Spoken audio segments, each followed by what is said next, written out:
आज मैले बिरयानी बनाएको गाइजहरू होइन 3 घन्टा लाग्यो 3 घन्टा अनि बल्ल बल्ल बनाएको त्यो पनि फर्स्ट टाइम हो नि त मेरो त हेर्न यहाँ कुकरमा बनाएको अझै हाम्रो घरमा चाहिँ मासु मैले खाँदिनँ होइन तर पकाउन चाहिँ महिल्यै पर्छ के जति बेला पनि जे गर्दा पनि पहिल्यै मासु पकाउनु पर्छ आज चाहिँ हाम्रो घरमा बिरयानी खानेहरू सबैले यिनीहरूलाई चाहिँ मैले बिरयानी बनाइदिनु लाग्यो त्यो पनि फर्स्ट टाइम हो कि फेरि फर्स्ट टाइम यस्तो बिरामी छु म त्यहीमाथि त्यही पनि मैले खाना बनाउनै पर्छ क्या अनि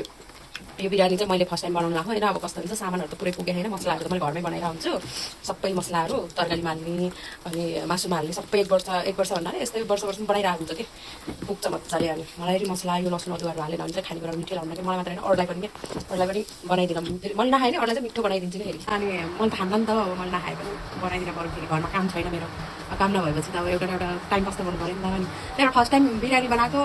खै अब चाख्छन् तिनीहरू मैले ननुन चाख्न मिल्छ न के मैले मासु खान्न नि त अनि त्यही भएर कस्तो झ्याउ हुने कि यस्तो आइटमहरू पकाउनु त मैले सधैँ मासुहरू पकाउँदा पनि थाहा हुन्छ नुन यताउता होइन तर